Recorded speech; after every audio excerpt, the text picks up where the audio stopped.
All right, guys, what's going on? Welcome back to the Arizona College Football Podcast. Today, me and Nick here will be doing our 2023 preview and prediction for the Arizona Wildcats. Looking at this coaching staff and an offseason headline, Jedd Fisch entering his third season, 6-18 record under his belt. Offensive coordinator, Brendan Carroll, the son of Pete. This is his third year as well. And then Johnny Nansen, this will begin his second year as the defensive play caller. Fourth different destination in the Pac-12. He's really lived on the West Coast. The Wildcats, Nick, this is a team that got hit hard by portal departures. They also do return 11 starters. Looking at this offense, this is a unit that we expected to thrive last year, but I think it did even better than kind of expected under Jedd Fisch here. He picked up some very impactful players in the portal last year in Jacob Cowing and Jaden DeLaura. Fisch, this is a vertical, horizontal passing concept type offense. It's kind of a mix of a pro style and a spread. DeLaura, though, this is a guy I've been a fan of since 2020, his freshman year at Washington State. Good escapability, smart runner. I think he evades pressure very well. One of the flaws he has is he holds the ball a little bit too low on dropbacks, but I do think he throws a high arcing ball with some good placement, some really good arm strength. He's an erratic playmaker who's always on the move. I think a lot of that is due to this offensive line last year, Nick, not holding up well in pass protection. We'll get to that. Good news is he can throw on the run. One of the big problems here, though, 11 of his 13 interceptions came between the numbers. Maybe he needs to tone down the aggressiveness a bit and, see the field a little bit better in the middle. But he was also very good in that range. What are your thoughts on Jaden DeLaura now his fourth year as a starter? I think he's going to blossom very well. I like DeLaura a lot. I think this was a good fit for him coming from Washington State, staying in the Pac-12 and heading down to Arizona last year. The stats for him are not actually bad at all. 62.5% completion percentage, 3,600 yards, 25 touchdowns, 13 interceptions. He's a good quarterback. I really like what he can do. I think he's a really talented quarterback, has a lot of untapped potential. Just got to kind of release the ball a little bit sooner and kind of focus on where he's throwing it. He makes mistakes and kind of gets a little loose with his throws, ends up making mistakes there in the middle of the field. He's a really talented quarterback with a lot of high upside here. And I think this is a perfect fit in this offense. And he returns some serious weapons at wide receiver and running back that can definitely complement him. Now, if you look at what they did in the portal, they lost 7 guys on offense, including 2 receivers, and Dorian Singer and Jameer Joyner. And the only add they had on this side of the ball was Montana Lamonius Craig. He shined at the Colorado Spring game at receiver. He joins a really good duo. Cowing, of course, coming over from UTSA. Great vertical, UTEP that is. Great vertical speed. He's a shifty route runner. Good at finding creases in the intermediate range. He's very elusive in the open field. He did have 7 drops a season ago. This guy's electric at getting downfield. You talk about DeLaura being a good fit for this offense. He had 3,700 passing yards last year.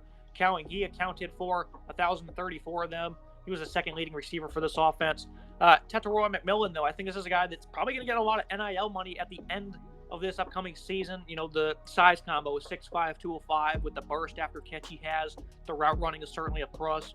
Great ball skills. He can win jump balls. He was the 51st ranked prospect a class or 2 ago. This is a high-end prospect, Nick. He's got a lot of talent. I love that size he possesses. Keon Burnett, this is a guy last year I talked about. He's going to be a tight end that hopefully gets involved a little bit this year. He put on 10 more pounds. He's up to 6'6", 235. Good speed, nice option down the seam. And then you mix that in with a pretty deep backfield. Michael Wiley, he was a highly graded running back. He's versatile. He had 39 receptions a year ago. A nimble back who makes quick decisions. I think he thrives running between the guards at 6 foot, 210. Jonah Coleman, there's a handful of freshmen on this roster a season ago I was impressed with and interested to see get on the field. Coleman, he's finally going to break out, I think, this year. He's got good balance. He can really plant and hit a hole with some nice burst. He's also got some good hands out of the backfield. Overall, I think this is a very good supporting cast, one of the more underrated ones in the nation, probably one of the top in the Pac-12. What are your thoughts on these complementary pieces for Jaden DeLaura? I agree. Very underrated offense here. I think Cowing's a very talented wide receiver. Over 1,000 yards receiving last year, 12.2 yards per catch, and 7 scores for Cowing. Really talented wide receiver. I like what he can add to this team. I think he kind of slots in perfectly, continue to kind of play that wide receiver F role in this offense. I like McMillan a lot. Great size, 18 yards per catch, set 8 scores last year, leading the team in touchdown receptions. Great to have returning production there back with Cowing McMillan. That's 1,700 yards in production returning right there. I think Wiley as well is a great kind of dual threat back. Over 1,000 yards total on the ground, 11 scores total. Got 3 receiving touchdowns. Solid back top to bottom as well. Good speed on him. I like the burst. There's a lot of guys on this roster, younger guys like we highlighted, Burnett, Coleman. These guys can definitely break out this year. There's a lot of potential here. I think this is a solid wide receiving core for what it is in the Pac-12, right? This is not going to blow you out of the way, right? This is a talented team on paper that has some real nice potential. Looking at this Arizona offensive line, again, there was 4 true freshmen last year that I was, very excited to see. And one of those guys was guard Jonas Salvinia. He's going to kick out the tackle. He was a freshman All-American for them. He was the second best true fresh on this football team behind McMillan. He was a very good pass blocker. He does a very good job with his hands. 6'6", 325. That kick out the tackle, Nick, it's going to pair him up with Jordan Morgan. They're going to give them a good duo on the outside. Morgan, he is one of the top returning tackles in college football. Good punch and length, absorbs power and anchors with a strong lower half. I like his physicality and attitude in the run game. He's 6'6", 320. But the rest of this unit's kind of concerning. Sam Lange, Josh Baker on the interior, they struggled significantly. The Cats, they allowed 139 pressures as a team. Jaden DeLore was running around a lot. That gave him the opportunity to showcase his skills on the move. But that's not really what you want to see from this offensive line. Limited options, though, it seems. They didn't add anything in the portal. Recruiting hasn't been all that deep. True freshman Raymond Paludo, 6'6", 345. He's an incoming 4-star. And then Elijah Payne, he'll arrive in the summer. Those guys should compete for some playing time. But overall, this is a concerning unit, Nick, because they've made little to no effort of trying to improve this unit. I agree. I'm worried for the lack of depth here on this offensive line. I think the tackle positions are fantastic. I think having Morgan on that left tackle as your anchor, senior leader here, one of the best returning productions in terms of tackles in the Pac-12, right? Allowed one sack last year, Pac-12 honorable mention.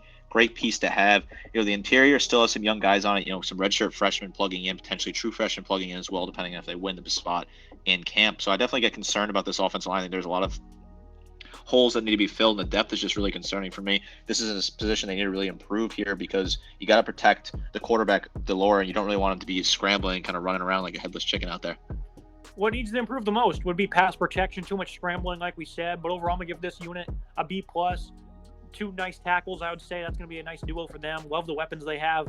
I think they're deep at running back and at wide receiver. And then the quarterback, I think Jordan DeLore is going to take another step. Do you think that grade's on par? Do you think a little higher, a little lower?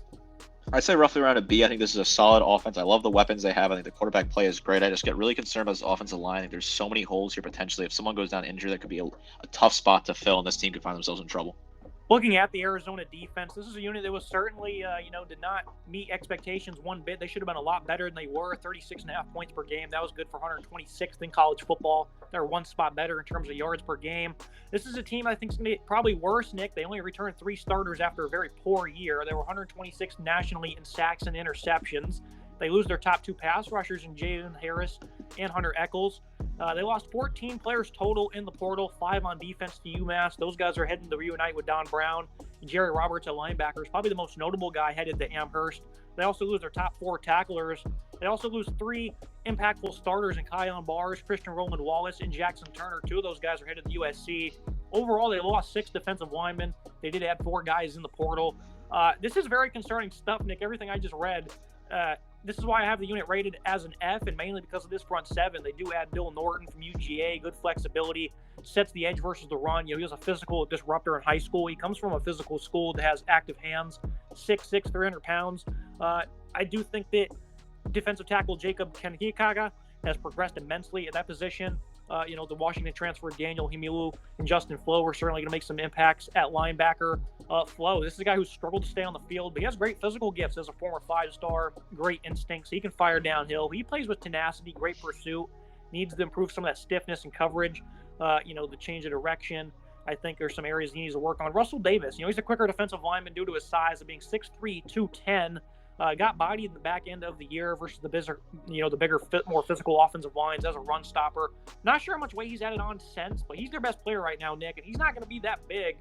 Maybe, at 210 last year, that's very concerning. This front 7, not very good. They do return a leader in Jacob Manu, but he has, poor vision and recognition against the run. He is an aggressive player as well. So I think this is going to be an aggressive linebacking core, but overall, everything I just said points to this defense being a lot worse than it was a year ago, which is, I don't think, really possible, but I think it is now.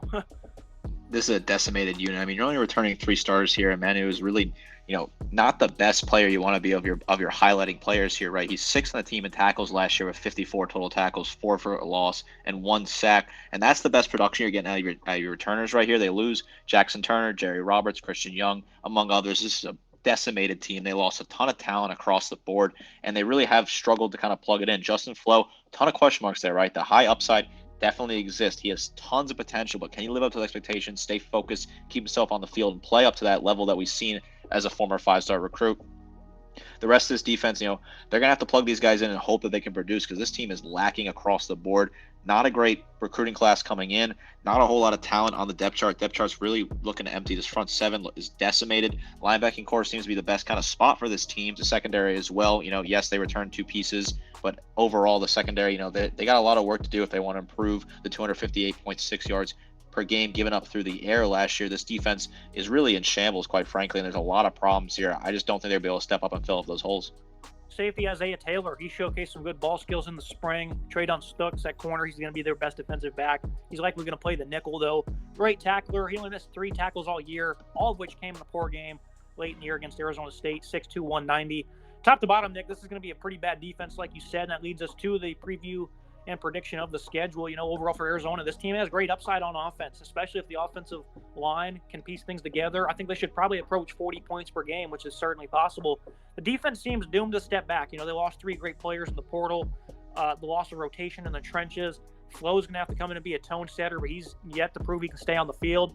The secondary has 2 young players I just talked about in Taylor and Stooks that could, boom or bust, but still they lost their best 3 cover guys, 2 of their best pass rushers for a team that was not good at rushing the passer to begin with.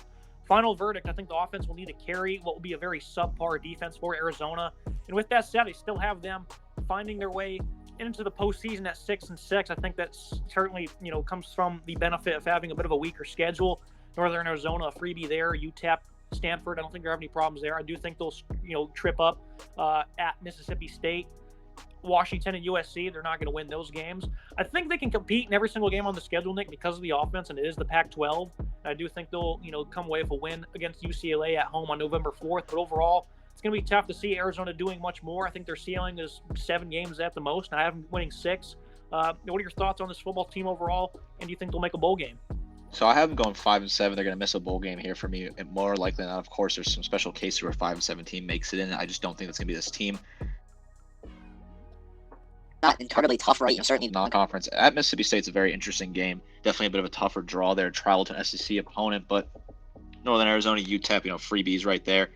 I think at Colorado is gonna be tough. That's the one that I'm gonna flip from what you picked. I think they're gonna lose to Colorado. Of course, Colorado has a ton of question marks. We'll get to them in future episodes. At Washington State, at USC, at Arizona State, all tough draws.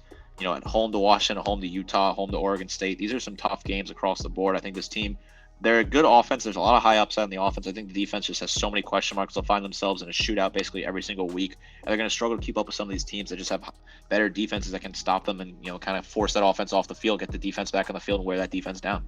Yeah, like you said, that home slate's brutal. Oregon State, Utah, Washington, and then, of course, UCLA. It's going to be very tough for them. This will be a fun team to watch, I think, Pac-12 after dark, especially with this offense. But overall, the ceiling is not very high for Jed Fish and his program this season. That can be it for today's episode, Nick. Very happy to get you in the lab today. Very glad that we're back doing these previews. This was a great episode. See you next time. Absolutely.